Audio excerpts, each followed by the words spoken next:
Hello friends, this is Anu. Welcome to excellence coaching. आज हम करने वाले हैं कुछ न्यूमेरिकल्स जो कि आपके एसएचएम और एक्सीलरेशन ड्यू टू ग्रेविटी पे बेस होंगे। ठीक है, साथ साथ प्रैक्टिस करते चलेंगे। तो देखिए, ये है question. 2 springs of force constant K and 2K।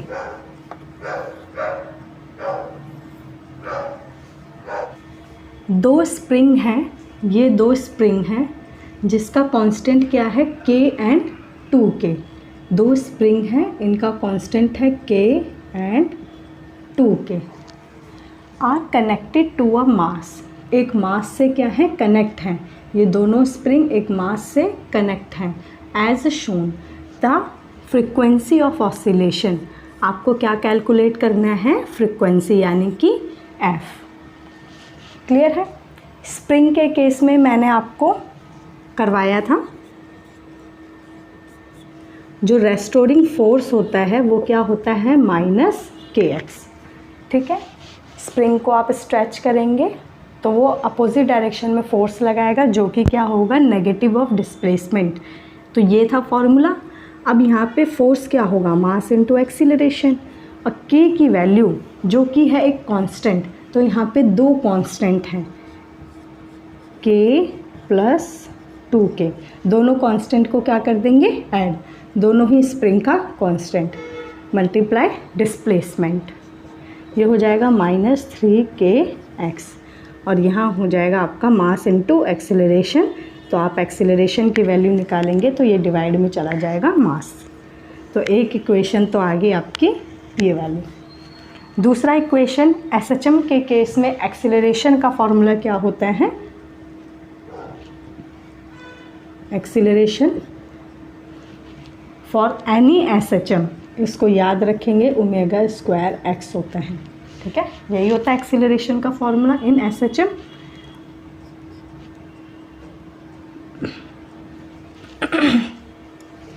ω²x, ये होगी इक्वेशन 2। अब दोनों इक्वेशन देखो 1 एंड 2, दोनों में एक्सीलरेशन है, दोनों को क्या कर देंगे, इक्वल पुट कर देंगे। तो क्या आ जाएगा आपका -3kx/m इक्वल टू ω²x। यहाँ से ओमेगा की वैल्यू निकालेंगे तभी आपको फ्रिक्वेंसी मिल जाएगी। ठीक है, ओमेगा क्या है आपका, एंगुलर फ्रिक्वेंसी। ठीक, x क्या है आपका, डिस्प्लेसमेंट। यहाँ x से x क्या हो जाएगा, कैंसिल। तो ओमेगा की वैल्यू पहले देखो, यहाँ से क्या आ जाएगा, -√3k/m। ये आ गया आपका ओमेगा। ठीक है, नेगेटिव साइन तो आप हटा भी सकते हैं क्योंकि ये सिर्फ डिस्प्लेसमेंट को शो कर रहा है। डिस्प्लेसमेंट ऑफ फोर्स एक दूसरे के अपोजिट डायरेक्शन में होता है, बस उसको शो कर रहा है, तो आप इसको यहाँ पे हटा सकते हैं। ठीक है, ओमेगा की वैल्यू आ गई आपकी ये। अब ओमेगा क्या होता है आपका, ओमेगा की वैल्यू क्या होती है, 2πf, 2π इंटू फ्रिक्वेंसी। फ्रिक्वेंसी को और क्या लिख सकते हैं आप, रेसिप्रोकल भी होता है टाइम पीरियड का। तो क्वेश्चन कैसे भी पूछे, अगर टाइम पीरियड से पूछा होता है तो आप 1/t लिखते, लेकिन फ्रिक्वेंसी पूछा है तो आप फ्रिक्वेंसी ही लिखेंगे यहाँ पे। अब क्या होगा, यहाँ से f की वैल्यू निकालनी, हमें यही निकालना है फ्रिक्वेंसी। तो इस 2π को कहाँ ले जाएंगे, यहाँ पे 1/2π। तो ये आ गया आपका आंसर। ठीक है, फ्रिक्वेंसी ही पूछा था आपसे, सिंपल सा है। सीधे रेस्टोरिंग फोर्स का फॉर्मूला लिखना है। दोनों आपको जितने भी कांस्टेंट दिए, 2, 3 जितने भी कांस्टेंट थे उनको प्लस करके एक्सीलरेशन की वैल्यू निकालनी है। और एसएचएम में आपको पता है एक्सीलरेशन क्या होता है, ω²x। दोनों को इक्वल पुट कर देंगे, ओमेगा की वैल्यू निकाल के वहीं से आप फ्रिक्वेंसी की वैल्यू कैलकुलेट कर लेंगे। क्लियर है। ये क्वेश्चन आया हुआ है आपका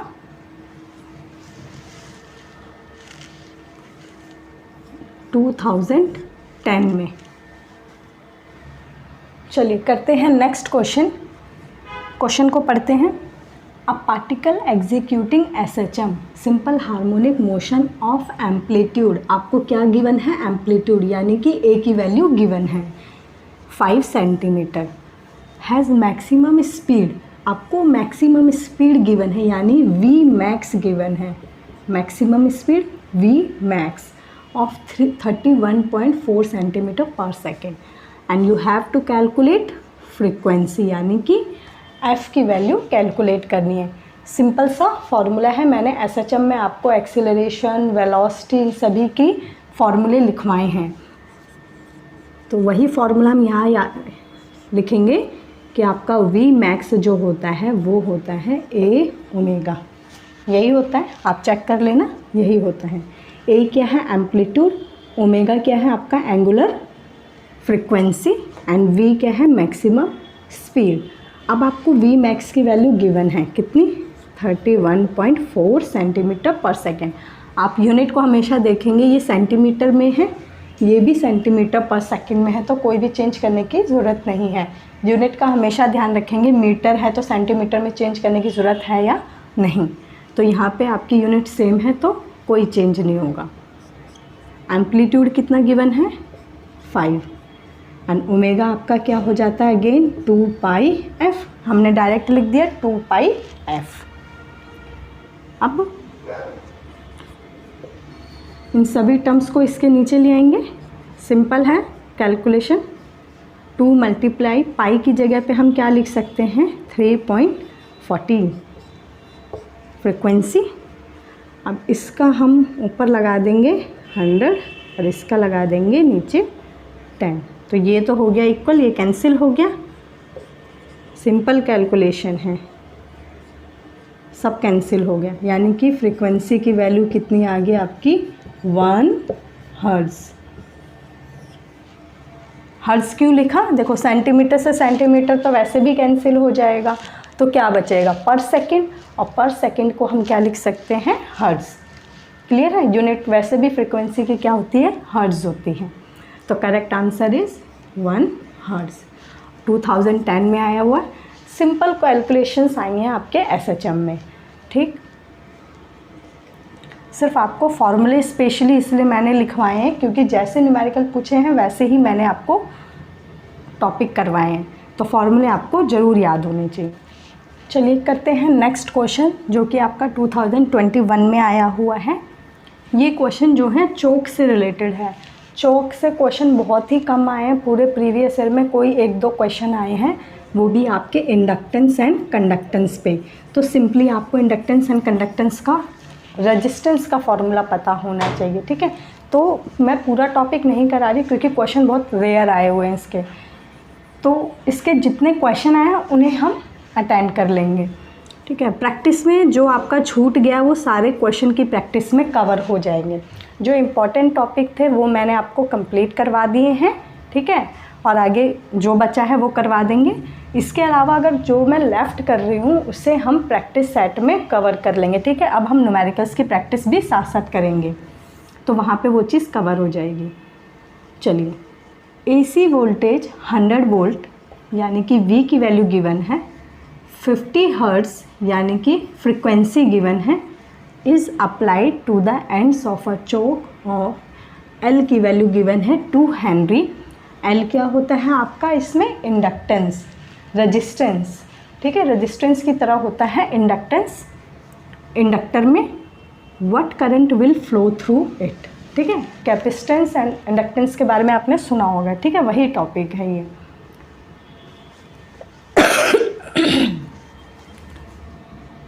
तो देखिए, सिंपली आपको क्या निकालना है, करंट V है, F है एंड L है आपके पास। तो करंट का सबसे पहले आप क्या लगा लेंगे formula, I = V/R from the Ohm's law. अब इंडक्टेंस के केस में, इंडक्टर के केस में जो रेजिस्टेंस होता है वो क्या होता है आपका V/ωL। जो रेजिस्टेंस होता है इंडक्टर के केस में क्या होता है ωL। ओमेगा क्या होता है आपका एंगुलर फ्रीक्वेंसी, एल क्या होता है आपका इंडक्टेंस। तो अब आपको क्या निकालना है करंट।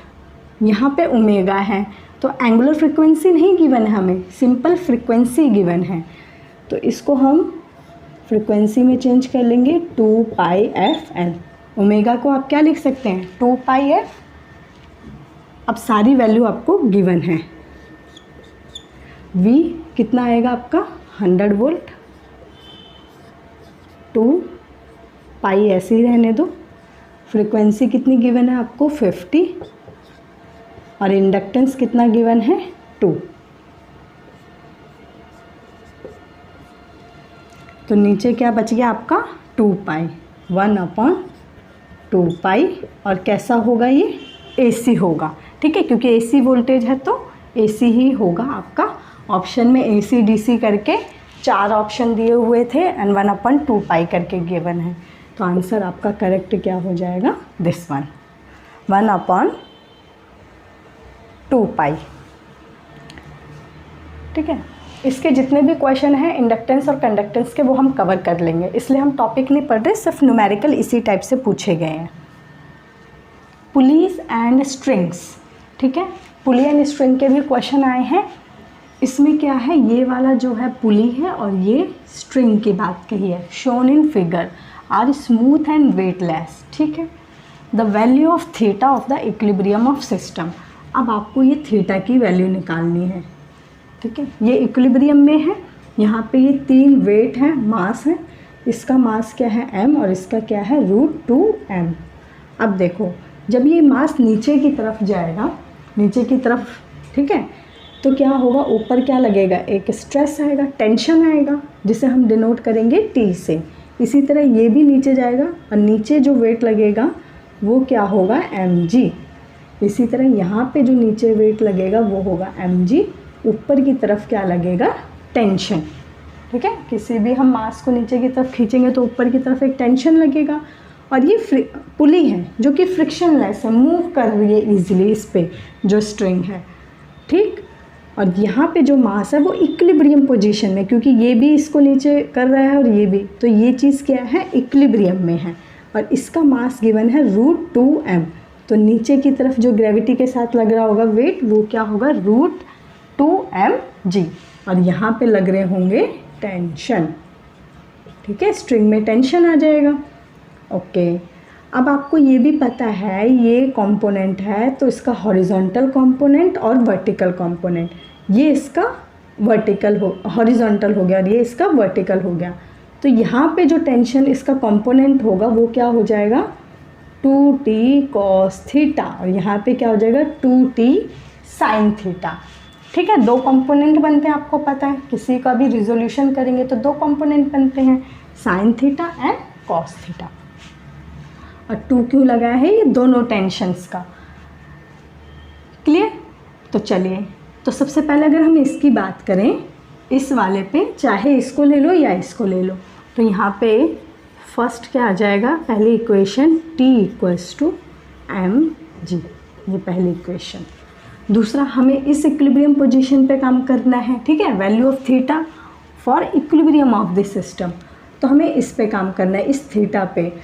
तो यहाँ पे क्या होगा, 2t cos थीटा, ये वाला जो टेंशन है किससे बैलेंस हो रहा होगा, √2mg से बैलेंस ही करता है ना, ये टेंशन इसको बैलेंस कर रहा है, ठीक है, इक्वल एंड अपोजिट में, ठीक है। ये mg नीचे है तो ऊपर क्या है, टेंशन है, तो ये एक दूसरे के इक्वल हो गए। इसी तरह यहाँ पे 2t cos थीटा ऊपर लग रहा है तो नीचे उसको कौन बैलेंस कर रहा है, √2mg।